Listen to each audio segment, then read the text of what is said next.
The Iran-Azerbaijan border, a seemingly quiet stretch of land, is a flashpoint of geopolitical tension in 2025, a region simmering with unresolved issues and latent conflict. Historical grievances, some dating back centuries, ethnic ties that bind and divide, and strategic ambitions that clash, all collide here, creating a volatile mix. Azerbaijan, emboldened by its recent military successes in the Nagorno-Karabakh region, is more assertive than ever, pushing for its interests with renewed vigor. Iran, facing internal and external pressures from sanctions to social unrest, watches its northern neighbor warily, concerned about its own security and regional influence. Their relationship is a complex mix of shared culture, language and history, and deep suspicion, fueled by geopolitical competition and differing alliances. Azerbaijan is a vital energy corridor for Europe, supplying crucial resources, and a close partner of Turkey and Israel, receiving significant military and political support. Two of Iran's main rivals, further complicating the regional dynamics. Any conflict here, even a small-scale skirmish, risks becoming a proxy war, drawing in regional and international powers. The Zangezur Corridor, a proposed route connecting Azerbaijan to its Nakhchivan exclave through Armenian territory, is a major flashpoint, representing a significant source of tension and disagreement, threatening Iran's access to Armenia, a crucial lifeline for trade and strategic partnership. Iran's military doctrine is built on asymmetry and deterrence, relying on unconventional tactics, while Azerbaijan invests in high-tech modernization, acquiring advanced weaponry from abroad. The balance Iran's mass, its sheer number of personnel and equipment, versus Azerbaijan's technology, its modern and precise weapon systems. Miscalculation could have dire consequences, leading to a rapid escalation of conflict for the region, destabilizing the already fragile Middle East. This video will break down the military capabilities of both sides, providing a detailed analysis of their strengths and weaknesses. Their armies, the backbone of their defense, air forces, the guardians of their skies and navies, the protectors of their coastlines. We'll examine numbers, technology, and doctrine, providing a comprehensive overview of their military assets, plus the roles of geography and alliances, factors that significantly influence the strategic landscape. By comparing strengths and weaknesses, highlighting the key differences in their military approaches, will reveal the precarious balance of power, the delicate equilibrium that prevents open conflict on this tense border, a region on the brink. The real question, the one that looms over the entire region, what would a conflict here cost the region, in terms of human lives, economic stability, and political order, and the world? What are the potential global ramifications of a regional war? Iran's military is massive, a force to be reckoned with on the global stage. With over 600,000 active personnel, it represents a significant commitment to national defense. And that's not even counting the Basij militia, a volunteer paramilitary force that further bolsters Iran's defense capabilities. This manpower is central to Iran's defense, providing a deep reserve of soldiers. This allows it to absorb losses and sustain long conflicts, a crucial factor in any protracted engagement. Azerbaijan's military, on the other hand, is much smaller, numbering about 67,000 active troops, a fraction of Iran's forces. However, it is a highly professional and battle-tested force, forged in recent conflicts. Azerbaijan's recent war experience, particularly in the Nagorno-Karabakh region, and significant investment in special forces units, has honed its combat skills. This gives it a qualitative edge, allowing it to punch above its weight. Iran's forces are split between the regular army, known as the Artesh, and the Islamic Revolutionary Guard Corps, or IRGC. This division reflects a strategic emphasis on asymmetric warfare, designed to counter superior adversaries, and a defense-in-depth strategy, creating multiple layers of resistance. The IRGC specializes in unconventional tactics, including guerrilla warfare and naval swarming, while the Artesh focuses on conventional defense, providing a more traditional military structure. Azerbaijan, significantly influenced by Turkey, a key ally, has adopted a modern, NATO-style doctrine, emphasizing interoperability and advanced technology. Turkish advisors and extensive training programs have fundamentally transformed Azerbaijan's command and control capabilities, enhancing its operational effectiveness. The focus is on combined arms, integrating different military branches for maximum impact, leveraging advanced technology and prioritizing rapid, decisive action to achieve swift victories. Azerbaijan's digital battlefield management systems and state-of-the-art modern equipment give it a crucial advantage in modern warfare scenarios. Iran's strength lies in its sheer numbers and its layered defense strategy. Azerbaijan's strength is in the quality of its forces and its speed of deployment.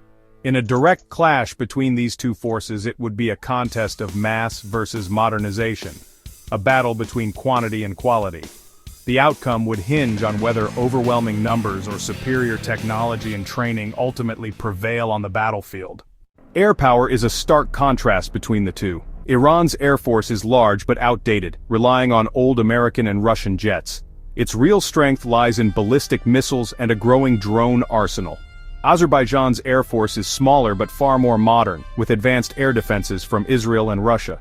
Drones like the Bayraktar TB2 and Israeli Harop proved decisive for Azerbaijan in 2020. Iran counters with swarms of drones aiming to overwhelm Azerbaijan's defenses. Azerbaijan's strategy: deny Iran the skies with integrated air defenses and precision strikes. Iran saturate and disrupt with drones and missiles. The air war would be a contest between Azerbaijan's high-tech shield and Iran's relentless drone and missile attacks. Control of the skies could tip the balance on the ground. On land, Iran's strength is sheer numbers: over 1,600 tanks and vast artillery. Most Iranian tanks are outdated, vulnerable to modern anti-tank missiles.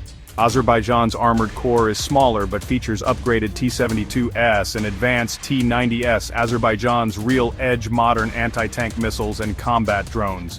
The 2020 war showed how drones and ATGMs can devastate larger, less modern forces.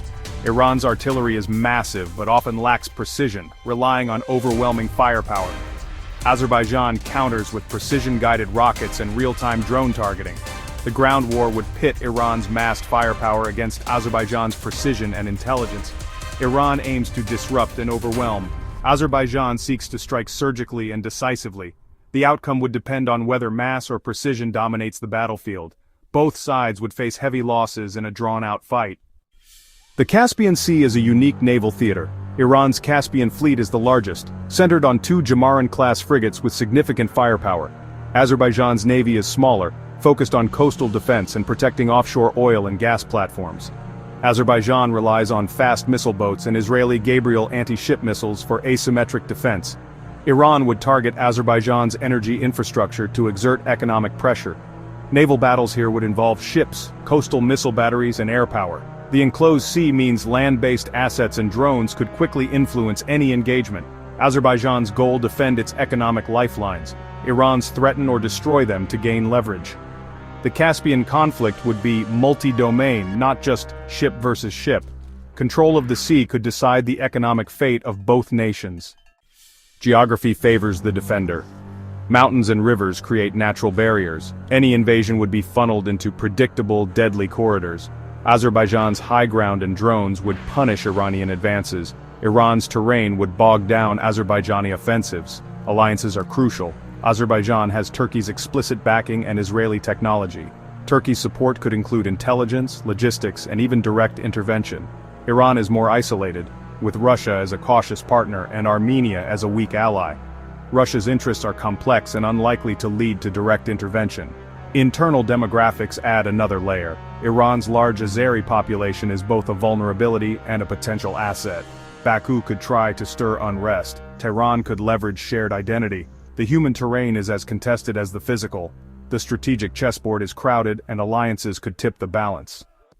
Iran's strength lies in several key areas, starting with its sheer size, a massive land area and a huge manpower reserve, providing a significant advantage in any prolonged conflict. This vast territory allows for strategic depth, and their military doctrine is built for attrition, designed to withstand initial setbacks and grind down the enemy over time. Its arsenal of missiles and drones provides a potent offensive capability. These can strike deep into enemy territory, bypassing conventional weaknesses and potentially crippling critical infrastructure. But Iran's hardware is mostly obsolete, relying on older equipment that may not be able to match the technological sophistication of its adversaries.